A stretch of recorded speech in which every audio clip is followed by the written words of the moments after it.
Hopefully. There he is. Okay, dads, we're doing a summer fit check because our first dad is a dad who knows how to dress to impress.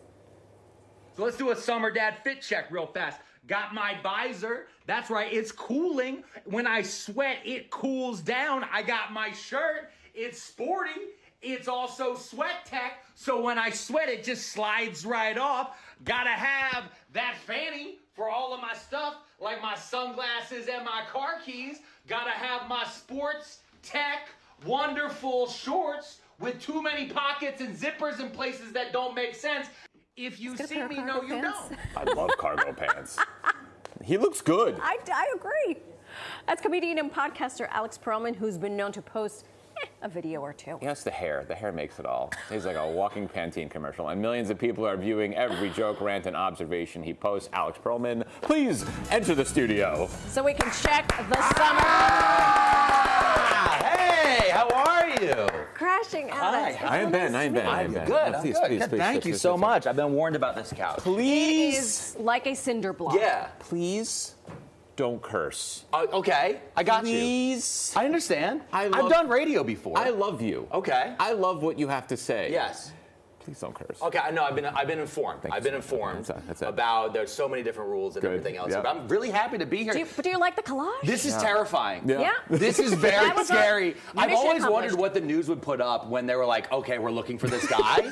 And now I know the compilation. This one right here is my this is the best. It's a very attractive. This one right here with the in open, the middle, right here, with my mouth agape, the and my mouth mustache agape. too big. Yeah. Yeah, this is wonderful. It really makes me want to buy tickets at crashingouttour.com to see me across the country. You're unlike anyone else. Yes. We just showed that Yes. fit, Yeah. Yes. which we happen to love. I know. Thank you so much. That's look my dad good. fit. That was my dad fit. Having to go run out and get. That's a Nashville Dolly shirt. Yes. One of the crew asked me, "Who is that?" What? Dolly. Well, no, they didn't know like what is the symbol? It was like it's Dolly Parton sponsors a baseball team.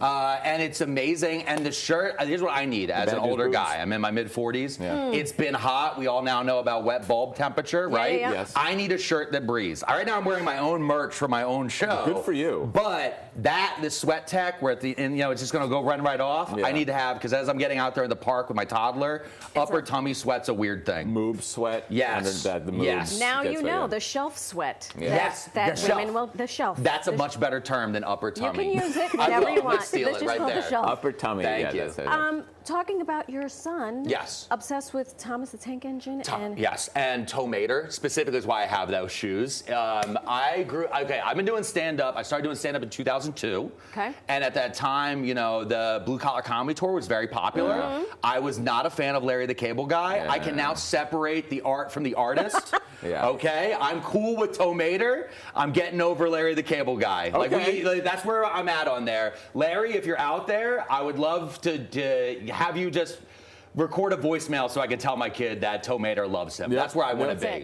it. That's the goal in life. You That's could compare upper tummy sweat with him too. We He could. probably- We really could. he probably And I would. now take Prilosec just so I can eat goldfish. So thanks, Larry. All right, so you started comedy in 2002. Yes. When did you pick up the phone and say, you know what, things are going awry? 4 years after I quit doing stand-up, I got a really good job. Like everybody out there, I had a really good job, and I was starting to really make it doing stand-up. I opened for Tom Green, I love Fortune him. Feaster, a King. bunch of other people. King. And I was just like, okay. And then I went to my day job, and they did the benefits, show, the benefits day, and they're going over my health care, my 401k, and I was like, and I looked at how much I got paid to be a host for a comedy show, and it hasn't changed since 1963, even though inflation's going crazy. So I'm sitting there looking at it, and I'm like, and I talked to my wife, and I was like, you know what, I'm going to take a step back, like Rodney Dangerfield. Like, he took a step back until he retired as a salesman, and then maybe I'll try in my 60s or something. And then it was 2022. I finally moved from a front customer-facing job to a back office job. I was like, well, no one will care if I make a little video here and there. And then, things started happening, and I noticed I didn't like the reaction I was seeing from people. People were like, oh, this is fine. I'm like, it's not fine. And I got on there, and I just started yelling. I'm like, it's not fine. Get angry. And I got angry about things, and then people were like, okay, yeah, no, this is the right reaction. Right. And the one thing I've found, and I get messages from people a lot, is a lot of people can't yell. they can't be loud. They can't share their opinion, whether it be because of their job or maybe it's because they have very thin walls in their apartment or they have family members they don't want them to see and to share this. A lot of people right now, especially when it comes to politics, there's a lot of rules about like don't share politics at the table. Right. Well, then where are we going to share it? And that's kind of where we're kind of stuck right now. You're kind of our voice. Well, I'm some people's voice. You're yelling for us. Voice. I'm trying to. I'm trying to. I'm a voice. Thank you. I appreciate You're a voice. That. Yeah. Well, I like that. How screwed are we?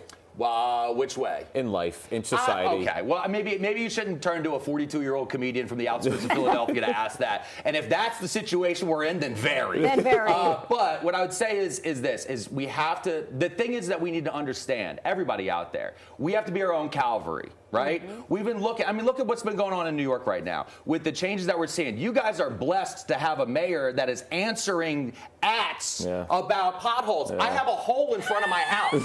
It's been there for 3 years. I filled out the paperwork. I went to council meetings. I've talked to the people. Text Mandami. I'm about to tag Mandami. If you wouldn't dox me, I would do it immediately. Text them. I've tried. I would love to. But this is kind of what we have to get into. We have to understand. I think a lot of us have always thought, especially over the last few years, that there's going to be somebody else out there who is going to be sober, have a good mindset, and be looking out for people. But we're starting to see, we're seeing that maybe that's not always necessarily true. So some of us need to step up. And what we've been doing on our shows, one of the things we've been talking about a lot, has been specifically telling people, find that